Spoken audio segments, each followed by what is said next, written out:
Welcome to Freethought Matters. I'm Laurie Gaylor. And I'm Dan Barker. We're executive directors of the Freedom from Religion Foundation. On today's program, we have two professors who have co-authored a book. It's called When Bad Thinking Happens to Good People. They're going to tell us how philosophy can save us from ourselves.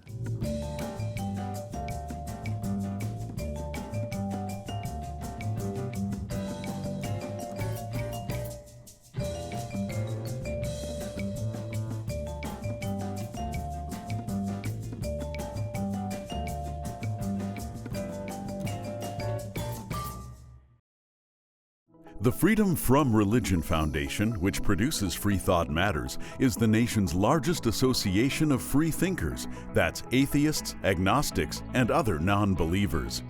We invite you to join us in our vital work to keep our secular government free from religious influence. Become a member at FFRF.org or ask for a complimentary copy of our newspaper, Freethought Today. Freedom depends on freethinkers. Watch prior episodes of Freethought Matters on FFRF's YouTube channel.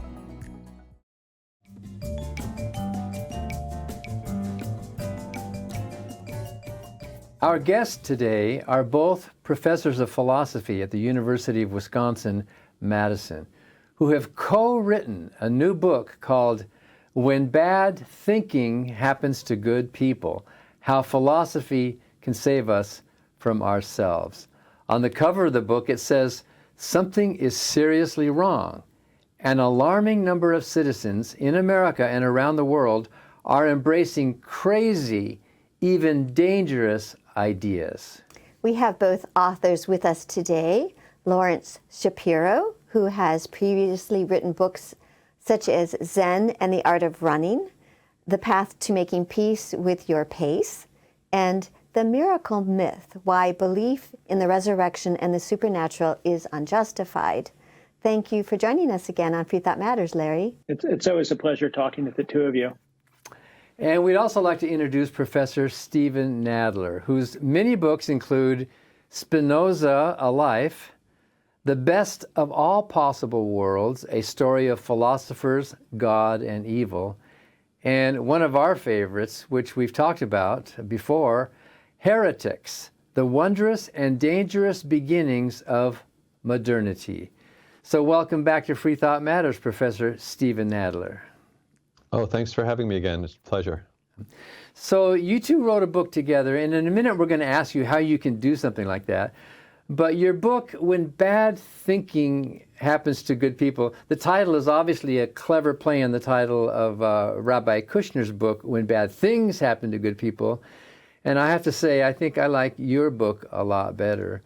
So in your book, you say a lot of provocative things. You say, we need more lessons on what it means to be rational.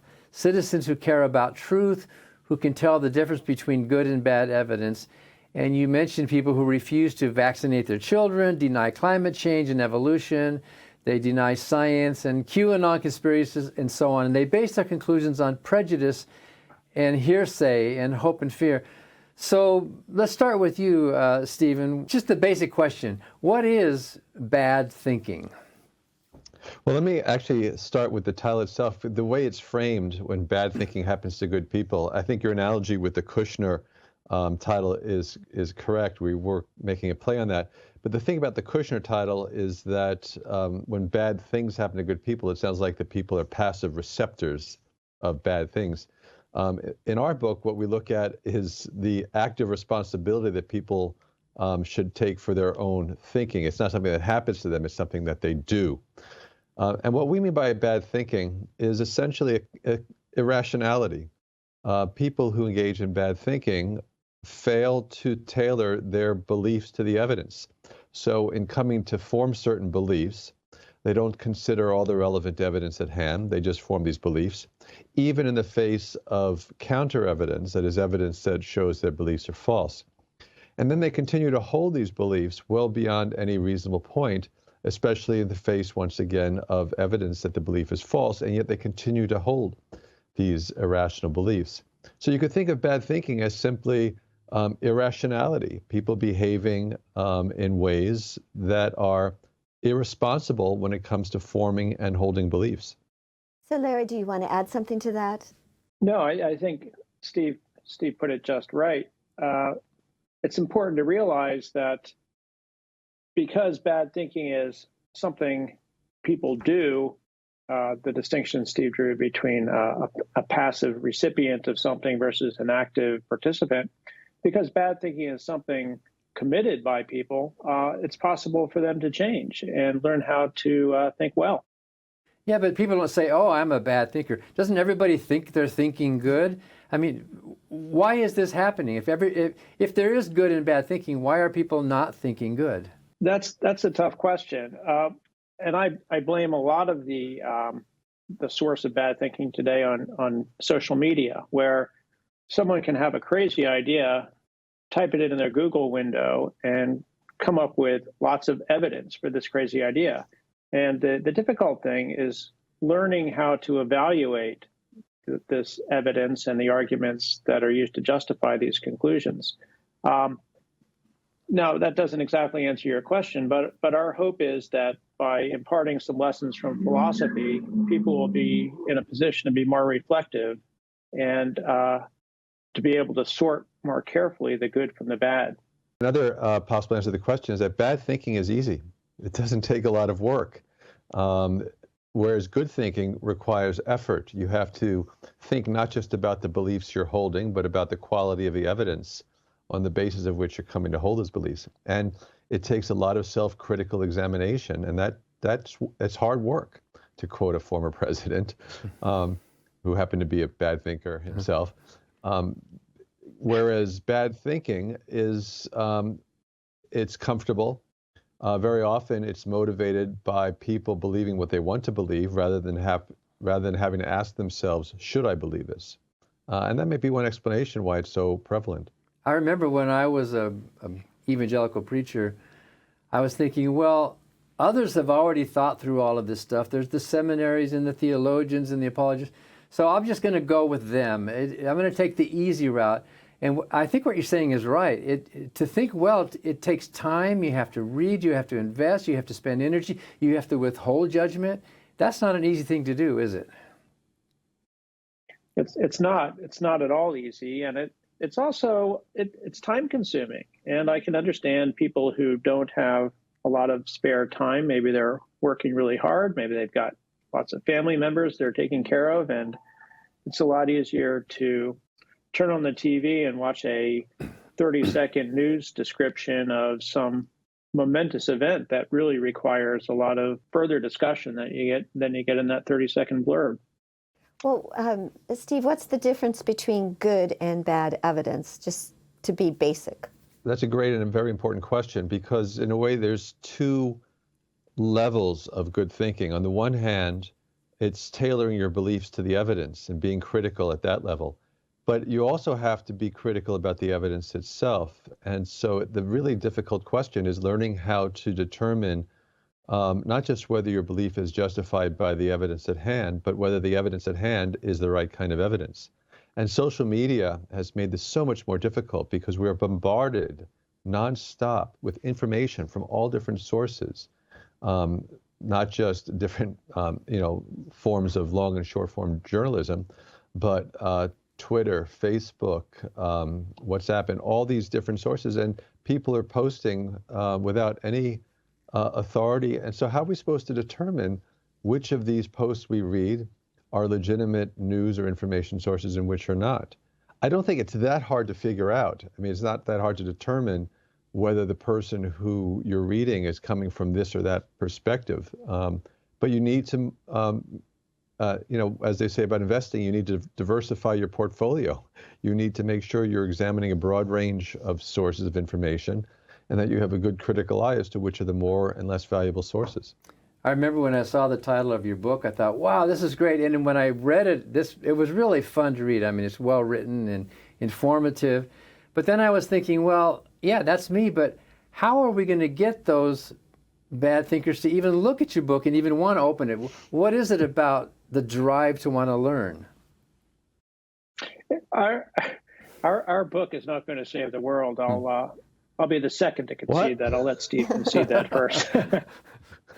But I see our book as one of several titles that have recently been published with similar themes, and I'm hopeful that the more and more books and articles that get written about this very pernicious sort of plague, this plague of irrationality, the more attention it will receive, and the more the public will be presented with these ideas for improving how they think. So one of our concerns with the people who most need to read this book are the least likely to read it. I understand it was not a big seller among the January 6th crowd, right. But we all know people who are bad thinkers. And at the very least, many people reading this book hopefully will recognize themselves in cases of bad thinking and take the proper self-examining steps. But also, we all know people who are bad thinkers, and perhaps this book can help us figure out how to deal with people who are bad thinking.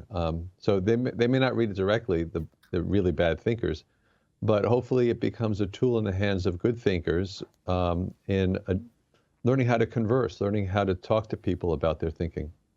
So Excellent. I want to quote something from your book. It's very well written. You say that bad thinking is like a virus. It spreads. It infects all strata of society, generating uninformed, misguided, and destructive policies that undermine our health and well-being and poison our environment.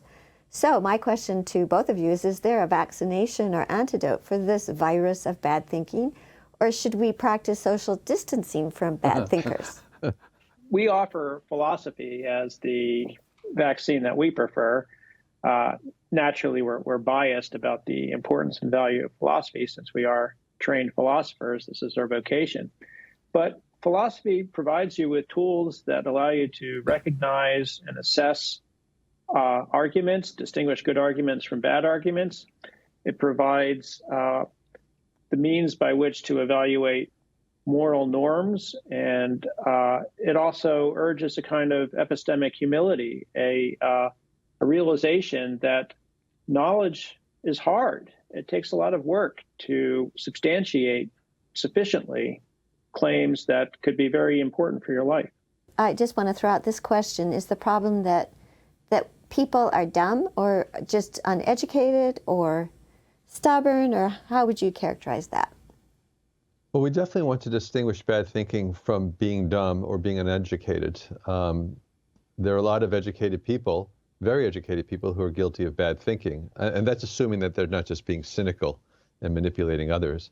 But stubbornness is the term we prefer, because the bad thinkers are the ones who refuse to consider appropriate evidence and persist in their beliefs and in their behavior in the face both of evidence that the belief is false and in the face of evidence that their behavior is not achieving the proper ends. People who are following rules unthinkingly, they should come to recognize that the kind of practical stubbornness here is counterproductive. So you talked about laziness and stubbornness. When I was a believer, I wasn't dumb. I knew I was a smart person, but just to spend the energy and then to even admit that I might have something to learn, that was a tough thing. We're going to take a break here, if you guys can hold on. And after the break, we want to talk a little bit about the nuts and bolts of how do two people write one book. So we're talking with philosophy professor Steven Nadler and Larry Shapiro about their new book, How Bad Thinking Happens to Good People. We'll be right back.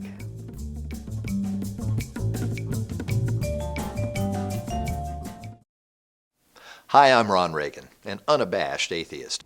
When I first recorded that commercial back in 2014, being openly atheist in America was still fairly uncommon.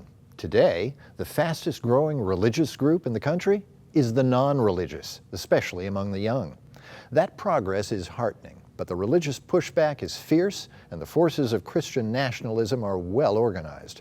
Our progress won't continue unless we work together so that reason and our secular constitution will prevail. That's why I'm asking you to join the Freedom from Religion Foundation, the nation's largest and most effective association of atheists and agnostics working to keep state and church separate, just like our founders intended. Please join the Freedom from Religion Foundation today. Ron Reagan, lifelong atheist, not afraid of burning in hell. My name's Jarvis, and I'm an out-of-the-closet atheist. There are many reasons why I'm an atheist, but I'll start with the crudest explanation. I'm sure many of you have seen Clash of the Titans or The Immortals or 300, these blockbuster films about ancient Greek or Roman religion, which we now call mythology. But back then it wasn't mythology. It was very real for them. They genuinely believed that you had to put a coin in a person's mouth before they were buried so that they could pay for the literal ferry to the afterlife. Just as many people today believe that they should eat crackers and wine on a Sunday, or that God wants women to hide their bodies under black burqas.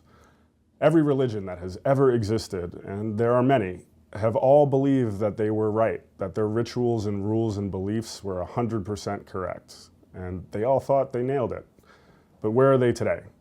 If they're not completely forgotten, they're on the silver screen, amusing us with their sword fights, animal sacrifices, and oracles. The religions of today are the entertainment of tomorrow. Everyone, I hope, is an atheist about Zeus and Apollo, Juno and Poseidon. I just added Jesus and Muhammad to that list. My name is Bill, and I'm an out-of-the-closet apatheist, meaning I don't really care what you believe, and I don't really think that you should care what I believe. I was raised in South Dakota in a strict Catholic family.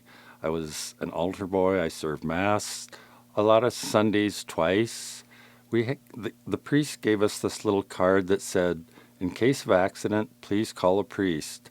I don't really like that idea anymore, since I left the church about 40 years ago. Now, if you find me alongside the road after an accident, please call an ambulance and an EMT.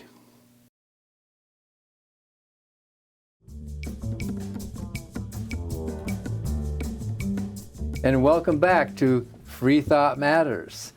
We're continuing our conversation with two professors of philosophy from the University of Wisconsin-Madison, where we live, Lawrence Shapiro and Steven Nadler. They're prolific authors, and they have now co-authored a very timely and valuable book called When Bad Thinking Happens to Good People: How Philosophy Can Save Us from Ourselves. So I have a very unintellectual question here. What is it like to co-author a book, and how do you divvy up who does what? Well, we are still talking to each other, so that's a good sign.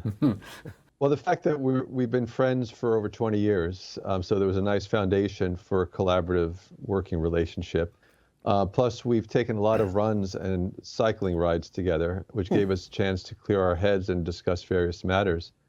But it seemed the best and most efficient way to do this was simply to divide up the book, that here, these are the chapters Larry was going to take, and based upon his own special areas of expertise. And these are the chapters that I'm going to take based on my areas of expertise. So we each drafted our chapters, and then we sent them to each other, and we read and worked on the other person's chapter. Steve and I have known each other for almost 30 years, so I'm wondering which of those 30 years were the 10 that he wasn't my friend. I said over 20 years, didn't I? You did. True. Come on, Larry. Good thinking here. So I want to get back to something you said earlier. You talked about epistemic stubbornness. Can you go into more depth about, we know what epistemic means, but maybe some of our viewers, maybe you can explain that phrase. Epistemic is just a ancient Greek term referring to knowledge. So when philosophers talk about epistemology, they're interested in questions about what knowledge is knowledge possible? How does justification fit into accounts of knowledge? And epistemic stubbornness is our term for this proclivity of some people to stick to beliefs they have in the face of strong evidence that shows the belief to be false, or they ignore strong evidence that shows that some other belief is the one that they should be holding. So, for instance, An example of epistemic stubbornness would be someone who continues to deny the efficacy of the COVID vaccine, despite the tens of thousands of studies that have shown its safety and its effectiveness. Yep, here, here. And boy, we are suffering from that as a society. Steve, do you have any other examples? Yeah, actually, building on what you just said, these instances of epistemic stubbornness have practical consequences. It's not just a matter of what people do or do not happen to believe, but as you just suggested, what people do or do not happen to believe can have effects on their lives and especially on the lives of others, and not just their loved ones, but strangers. So all these people who refuse out of epistemic stubbornness to get themselves vaccinated or wear masks are putting other people at risk, in fact, threatening their lives. You know, maybe it's just the basic human idea that I took a stand, now I don't want to admit that I was wrong. That would say that something's wrong with me. I compare people who refuse to be vaccinated to drunk drivers. It'd be one thing if a drunk driver could only hurt him or herself, but unfortunately, they hurt others as well. And so this idea that people are denying the safety of the vaccine or refusing to take it because it impinges on their freedom in some sense, it would be ridiculous to argue that you are that someone who's not permitted to drive drunk is having their freedom curtailed in some way. Very good analogy. Now, can I ask, how does religion or belief in God affect cognitive behavior? Religious beliefs, and let's just take the belief in God, might be taken to be a case of epistemically irresponsible behavior. But I'm not convinced that believing in the existence of God or other religious beliefs, well, it depends on what those other religious beliefs are. But the epistemically responsible person can still believe in God as long as they're aware that that belief is a matter of faith and not a matter of rational knowing. So, I'm a great fan of many people from history who had very strong beliefs in God, and that led them to do wonderful things. I think of Dorothy Day and the Berrigan brothers and Martin Luther King. However, the belief in God becomes an instance of bad thinking when you are convinced that your belief in God is a justified belief, that it's a matter of knowing and not just a matter of faith. Larry, did you want to add anything? I think that belief in God can be beneficial for many people. I know a lot of people who find such comfort in the thought that God exists and that they'll go to heaven when they die that they're happier for holding these beliefs. Where I would challenge these people is if they say that their belief is based on some sort of epistemic rationality. There I think they're wrong, but I'm not going to begrudge them believing something that brings them comfort. On the other hand, because the belief doesn't have a rational basis, because I think it can't be defended with reason, I would not want to be in a position of having public policy, say, tailored to this belief in God. It's a belief in God is based on faith, and it shouldn't be used to justify social policies that would be imposed on people who don't believe in God. I just say that the danger with people who take their belief in God to be rationally grounded is that they then believe that other people ought to believe what they believe because apparently there's supposed to be this evidence. And then it becomes their responsibility, they assume, to impose that belief on others in the face of this alleged evidence. Whereas if you take your belief in God to be a matter of faith, it's a personal belief and not one that you might be tempted to impose violently or through policy upon others. Well, I could be wrong about that. Even faith-based beliefs do tend to lead towards extreme and intolerant behavior. Well, some of those beliefs themselves can be dangerous. Like if you believe you shouldn't take your child to the hospital because faith healing will save your child. I mean, those can be very damaging beliefs, can't they? Yes, absolutely. I wanted to talk about January 6th, where a whole lot of these assailants or rioters or would-be insurrectionists really felt that God had appointed Trump to be the president, that the election was stolen, and that they were going to take over the Capitol because, they had God on their side. So that is an instance of bad thinking leading to, a real threat to our country. Absolutely. Yeah, I think the January 6th assault on the Capitol is probably the best instance we have lately of bad thinking run amok and showing its practical consequences. It's hard to assign blame. So I agree with you that many of the people involved in the insurrection claim to be Christian. They claim to be doing God's work. But I think tangled up in all of this are things like racism, things like xenophobia, fear for the thought that white culture is under threat. A lot of these all come together as a package. And there are plenty of Christians who don't buy into any of that. So it's definitely a fringe view, I'm hoping, that was responsible for the insurrection. Well, it's Christian nationalism, which is not the same as Christianity. It's a political movement. Right. So we only have Exactly. about a minute left. And We have 30 seconds. Can say something, each of you, to close this about how philosophy can save us from ourselves? Well, we are hopeful that by expanding philosophical education, not just through universities and colleges, but in secondary and even primary schools, that we can introduce our youth, the next generations, to good thinking. I mean, we teach our kids at the earliest levels difficult subjects like math and science. Why are we not teaching them logic and philosophy? And Larry? And I'll say that philosophy is difficult. When you read philosophy, you have to think hard. Even if you don't agree with the philosophy that you're reading, the exercise in thinking is the kind of exercise that people need to build their thought muscles. Their book is called When Bad Thinking Happens to Good People.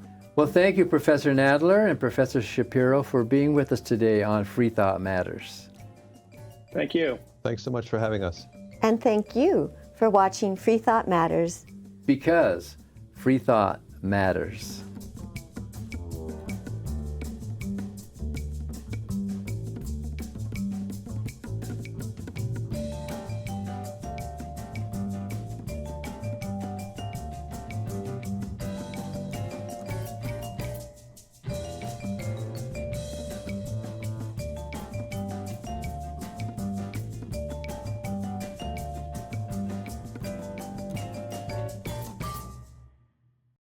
Hi, I'm Steve Pinker.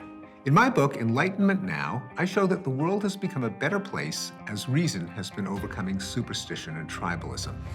But the values of the Enlightenment are under attack. That's why I'm a proud member of the Freedom from Religion Foundation, the nation's largest association of free thinkers working to keep state and church separate. Please join me in supporting the Freedom from Religion Foundation to ensure that our government is driven not by religion, but by reason.